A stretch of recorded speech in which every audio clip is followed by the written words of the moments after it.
Ultimately, I think the best way to understand what you want and why you want is asking yourself questions. Hey guys, Coach Ash here. So today's a different type of video. I really don't have a lot of videos that are just going to be simple and quick to edit, so I just wanted to record this one in between the other videos that are going to take a lot longer to edit. But in today's video, we are going to be going for a walk and just having like a conversation, just talking about life, goals, insecurities, and yeah, I hope you guys enjoy. I'll take you along with me. It's really cold here in Florida. At least it's below 70 degrees, which is what I consider cold. But anyways, I'm just going for the walk because I needed to get some exercise, really get my thoughts out. So yeah, like today I was just thinking a lot about like how goals kind of comes from insecurities. You know, today's been a really chill day for me. It's Sunday. I usually don't have much planned, and I just noticed that today I just felt a lot more peaceful, and it gave me some time to reflect and really think about the things that I'm doing and why I'm doing them.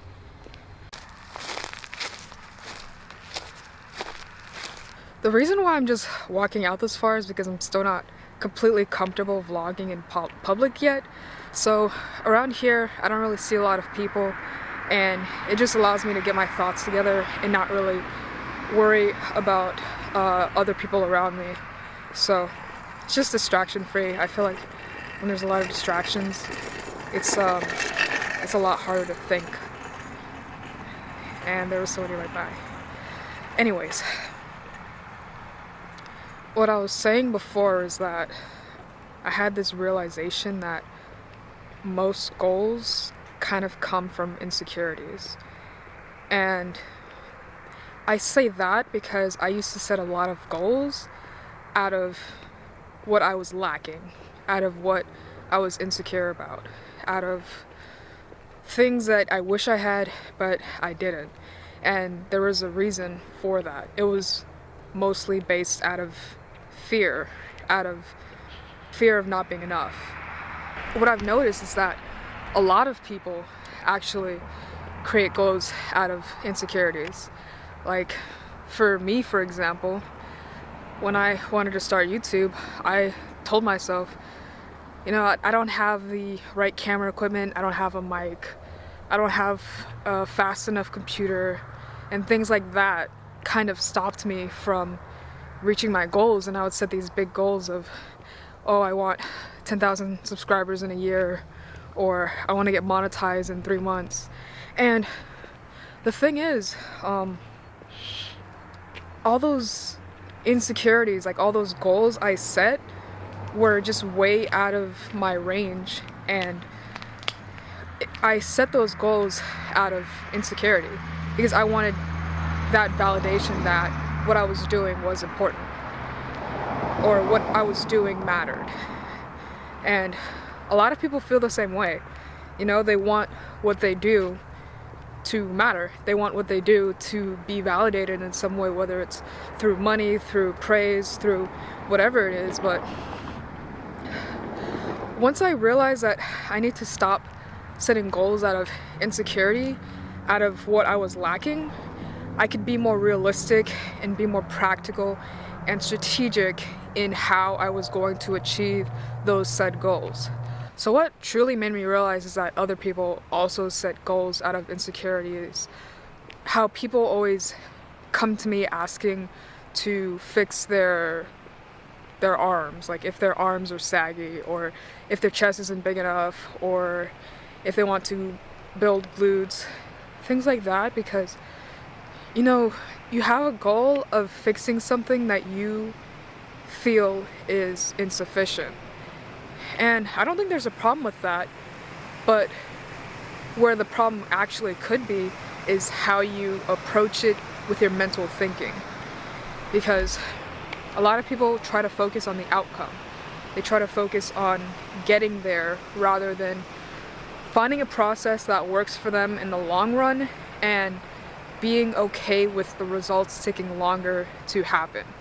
Like, I used to want to go viral overnight on YouTube so that I could make passive income and, just make a living making videos, because I actually enjoy editing and all that. But in the end, if I were to reach said viral video or whatever, and my channel was to blow up, I asked myself, would I be able to handle it? And in my opinion, in my past self, I don't think I would have been able to handle having a YouTube channel that turns out to be successful if I was just starting out and I wasn't fully committed to the process. So right now, I'm being committed more to the process and enjoying the process and figuring out ways to make it more effective, because I know that I will reach the destination that I set out to reach, and it's just going to take time. By the way, look at this nice, beautiful sunset. Look at that. That's so pretty. This is like a nice open field. I used to walk here almost every morning, but now my days are a little bit busier, so I gotta find time to squeeze in more walks in the morning. I used to watch the sunrise all the time, but yeah, it's freezing out here. I'm just doing like a quick 30-minute walk, maybe 45 minutes depending on how far I get. But like I said before, you gotta commit to the process. And if you don't commit to the process, you're not going to be able to handle the result. The way I think of it is giving a teenager $1 million and he has no clue on how to manage $1 million. Versus if you gave somebody that's more experienced $100, they'll know how to better manage it, budget it, invest it, do whatever. And then when that $1 million does come into their hands, they know what to do next. So you kind of have to start small and just get comfortable with the process. Because I really don't know where I'm going with this, because my brain's scattered all over the place. There's noises everywhere, and it's about to be sundown soon. But my main point is, don't set goals based on your insecurities. Set goals based on what you can do, what you can actually control, and why. Ask yourself why you want to achieve said goal. If you can't come up with an answer why, hold on, there's something stuck in my shoe.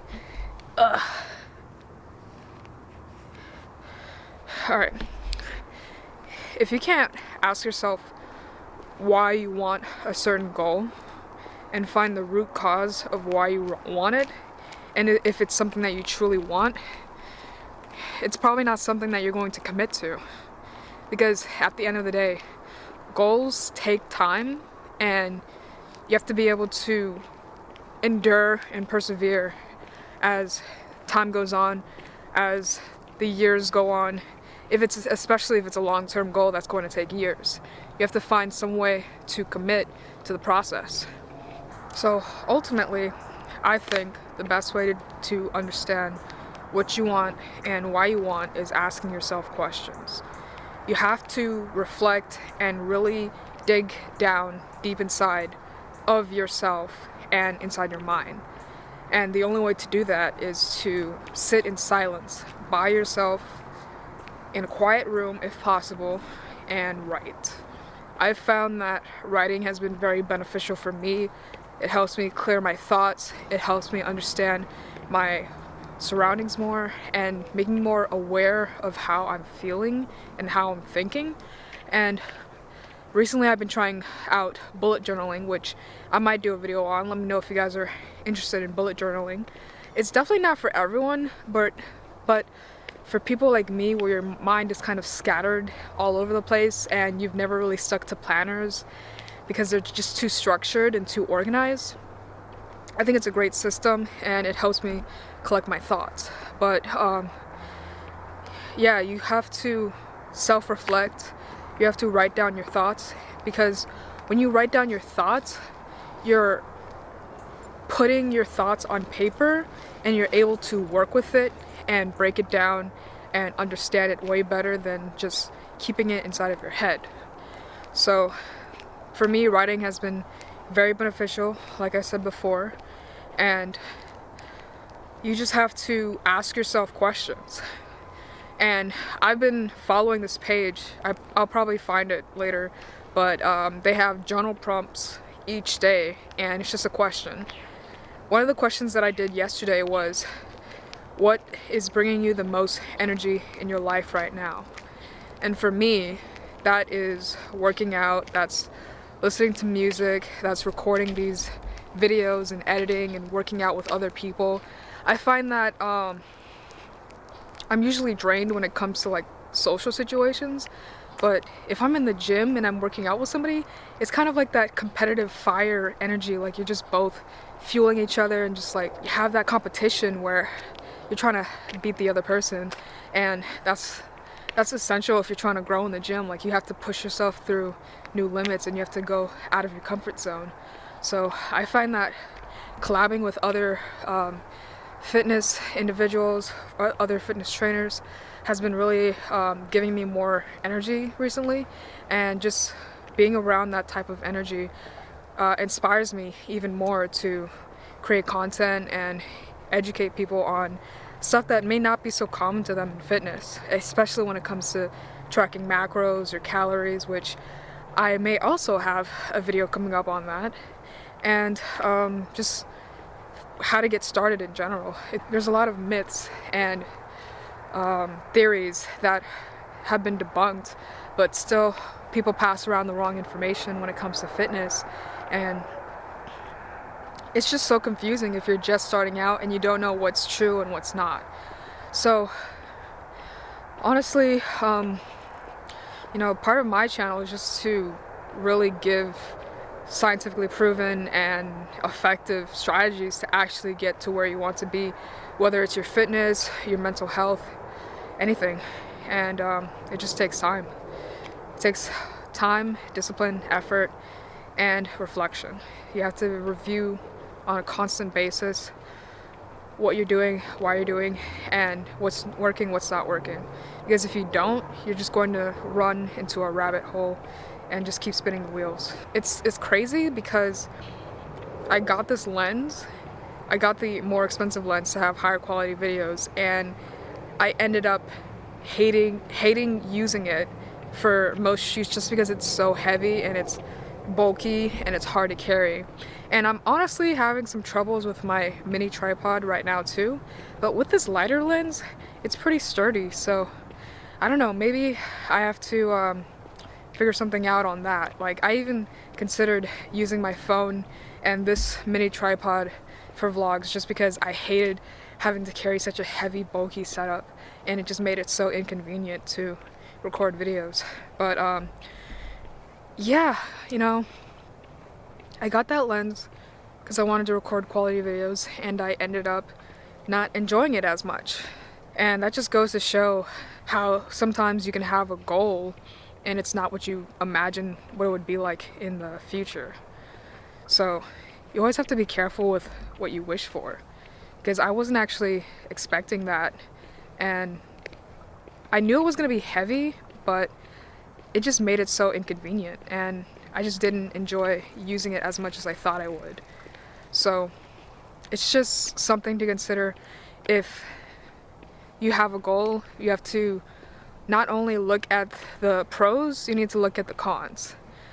And there's a lot of cons when it comes to having heavy equipment. Like I remember one day I was vlogging the entire day and my forearms were sore for like 2-3 days.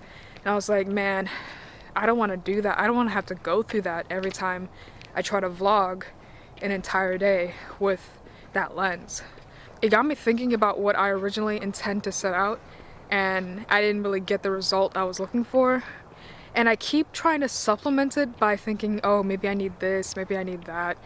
But truly, it's just me thinking that I don't have the tools to make the best quality videos, but in actuality, I do. Like, I have the camera, I have the microphone, I have a decent lens, but I keep adding onto it because I think that it can be better. And I want it to be better, of course, but I also have to realize that perfection is an outcome. And I had this written in my journal, but from the bullet journal book, it says perfection is an outcome and mastery is a process. And my goal is not perfection when it comes to videos. My goal is mastery.